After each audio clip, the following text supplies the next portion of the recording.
Hello friends, तर स्वागत आहे तुमचं आपल्या एका नवीन व्हिडिओमध्ये. आणि ते आता चालू आहे. उद्या नागपंचमी, तर झोका बांधायचं आहे. मुलं म्हटले की झोका बांधा आम्हाला, आणि झोका बांधायला इथेच एक जागा आहे, त्यामुळे इथेच त्यांना झोका बांधून दिला आहे. दादा ती झोक्याची काठी 4 वर्षापासून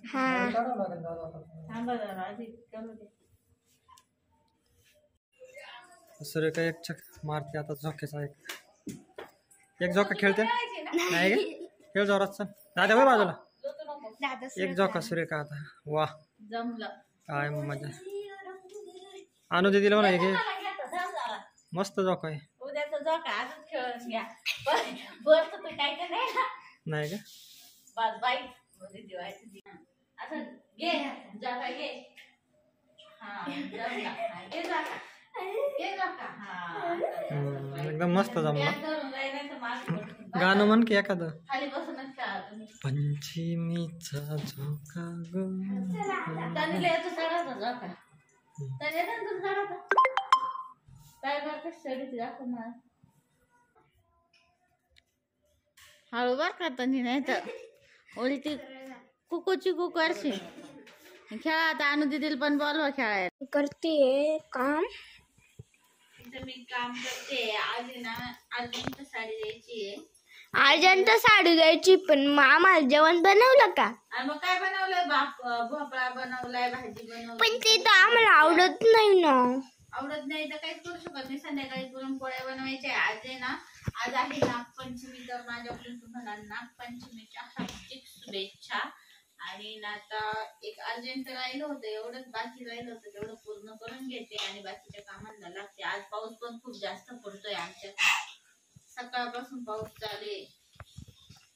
आणि तनुजाने आज सकाळपासून काय केलं ग तू? घरं झाडले, अजून काय केलं? काहीच नाही केलं का? आणि आज सुट्टी मुलांना.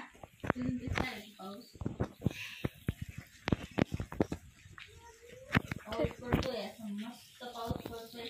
तर आज पाऊस पण खूप चालू आहे. सकाळपासूनच पाऊस चालू झालेला आहे, त्यामुळे काय आज बाहेर वगैरे जायचा प्लॅन नाहीये. आणि अजून वारुळ पण शोधायचंय. वारुळ आहे की नाही कुठं ते बघावं लागेल आधी. तर आज सकाळपासूनच घाई गडबड कामाची चालू आहे. मुलांना आज सुट्टी होती. अनुष्काला क्लास होता, तर ती क्लासला गेली. तिला मी रिक्षापर्यंत सोडून आले, त्याच्यानंतर ती क्लासला गेली. आणि तिला सकाळच्या वेळेस रिक्षात बसवायला जावं लागतं मला, क्लास असल्यावर. ती बस नसते शाळेची, त्यामुळे. कारण तिला एकटीला जमत नाही तिथे जाऊन रिक्षात बसायचं, मग जायचं. त्यामुळे तिला बसून देते मी रिक्षामध्ये, आणि नंतर ती उतरते तिथं. आणि आज खूप जास्त पाऊस चालू आहे, तर मी इथे पिको फॉल करते साडीचा. एक ब्लाऊज शिवून झालेला आहे माझा. आणि आज जरा अर्जंट आहे, त्यांना द्यायचे दुपारपर्यंत. त्यांना पण नागपंचमीला घालायचे, त्यामुळे.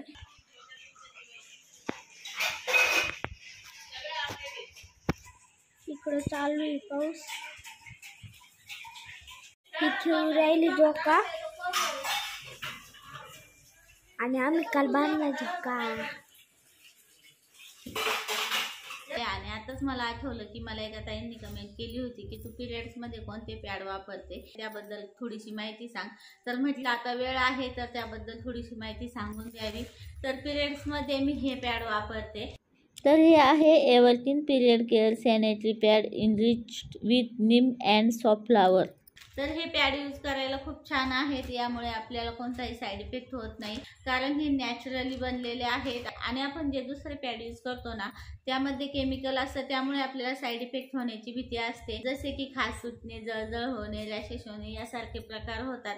आणि हे पॅड जर यूज केले तर आपल्याला रॅशेस वगैरे होण्याची भीती नाही. तर हे एव्हरग्रीनचे पिरियड केअर पॅड्स आपल्याला वापरायला खूप छान आहेत. कॉटनी सॉफ्ट आहे. 2x फास्टर ऑब्झर्वेशन आहे. हेवी फ्लो शोषण्याची क्षमता यामध्ये आहे. 2x faster observation for long lasting protection देतं. Double flap system to help minimise period rashes. Extra wide bag for more coverage and security होतो. तर याची पॅकेजिंग खूप छान आहे, त्यामुळे आपण कुठे बाहेर जायचं असेल पिरियड्समध्ये तर सहज आपण हे सोबत घेऊन जाऊ शकतो. मुलीसुद्धा हे सहज त्यांच्या बॅगेमध्ये घेऊन जाऊ शकता, किंवा कोणी जॉबला असेल तर ते सुद्धा पर्समध्ये घेऊन जाऊ शकता. तर याला डबल फ्लॅप सिस्टीम असल्यामुळे आपल्याला कोणत्याही साईड इफेक्ट होण्याची भीती नाही, रॅशेस होत नाहीत. तर याला एक्स्ट्रा वाईट बॅक सिस्टीम असल्यामुळे लिकेज होण्याची भीती नाही आणि कॉटन लेअर असल्यामुळे आपल्याला सॉफ्ट वाटते आणि ओलसरपणासुद्धा जाणवत नाही आणि खूप छान पिरियड्स पॅड आहेत हे. तुम्हाला जर यूज करायचे असेल तर नक्की यूज करून बघा आणि आपल्याला जेवढा जास्त हेवी फ्लो असेल ते शोषून घेण्याची सुद्धा यामध्ये क्षमता आहे. याला लेअर दिलेले असल्यामुळे लिकेज होत नाही आणि जर तुम्हाला बाहेर जायच्या वेळेस जर पिरियड्स आले तर तुम्हाला पिरियड पॅड घेऊन जाण्याचे टेन्शन येतं. तर याची पॅकेजिंग खूप छान आहे आणि आपण हे सहज कॅरी करून घेऊन जाऊ शकतो. आपल्या पर्समध्ये सुद्धा हे व्यवस्थित राहतं आणि कसलंही टेन्शन नाही आहे. यूज करायला पण खूप छान आहे. जर तुम्हाला हे पिरियड्स पॅड पाहिजे असतील तर याची लिंक मी तुम्हाला डिस्क्रिप्शन बॉक्समध्ये देईल, तेथे जाऊन तुम्ही घेऊ शकता. हे पिरियड पॅड यूज केल्याच्या नंतर आपल्याला कुठलाही साईड इफेक्ट होत नाही, रॅशेस वगैरे होती नाही, खाज वगैरे येत नाही आणि वापरायला पण खूप सोपे आणि छान आहे. सुटसुटीत आहेत, आपल्याला कुठलाही ओलसरपणा जाणवत नाही हे पॅड यूज केल्याच्या नंतर. तर जर तुम्हाला हे पॅड पाहिजे असतील तर याची लिंक मी तुम्हाला डिस्क्रिप्शन बॉक्समध्ये देईल, तिथे जाऊन तुम्ही नक्की घेऊ शकता, यूज करून बघा.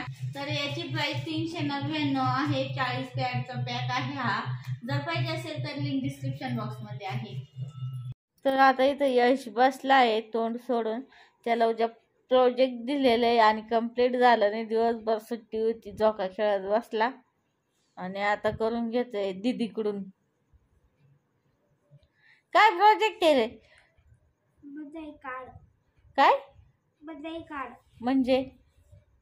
जन्मदिन की बधाई. वाढदिवसाचं ग्रीटिंग कार्ड बनवायला लावलंय काय? हिंदीत काय म्हणायचं? जन्मदिन की बधाई. जन्मदिन की बधाई. अनु दीदी बनवती काय? आपका पोता. तिथे एवढेच ऑप्शन दिले. आपकी पोती.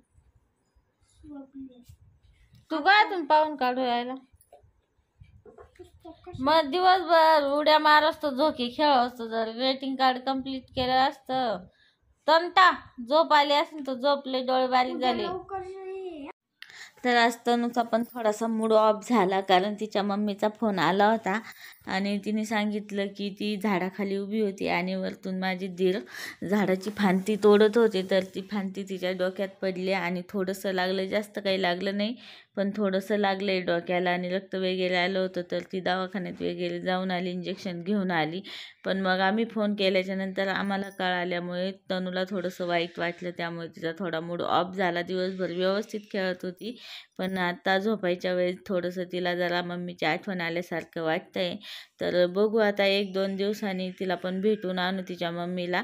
आत्ताच जाऊन आली होती, अजून 4-5-6 दिवस झाले नाही, गावी होती ती 2-3 दिवस. तर आता बघू, आता वेळ भेटला तर तिच्या मम्मीकडे तिला पुन्हा घेऊन जाऊ.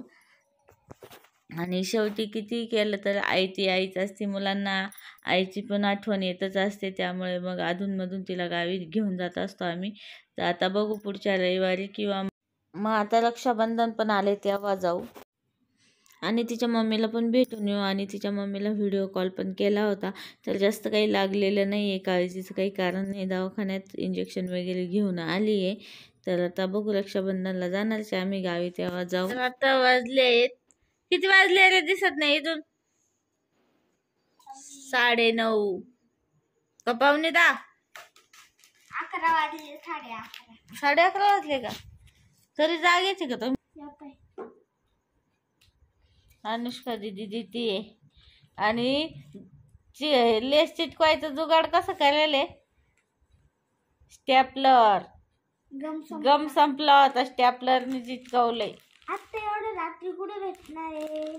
त्यामुळं मग आता स्टॅपलरने काम चालवलंय मुलांनी. नाही तर उद्या मला पनिशमेंट. मग दिवसभर कुठे गेला होता तू? काय रे?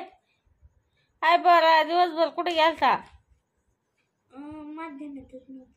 चला आता मुलं निघलेत शाळेत. 9 वाजल्या. शनिवार आहे, लवकर शाळा नाही. यश आज तुला आणि यशचा मामा आलेला आहे आज.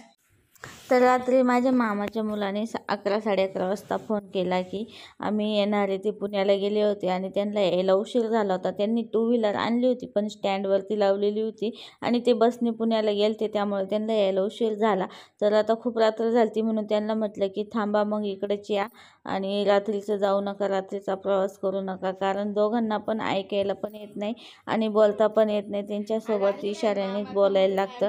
तर माझ्या मामाच्या मुलाला 4 व्हीलर पण चालवते ती, 2 व्हीलर पण चालवते ती, पण रात्रीचं कसं प्रवास करू नये म्हणून मग त्यांना रात्री इथेच मी मुक्कामाला ठेवून घेतलं.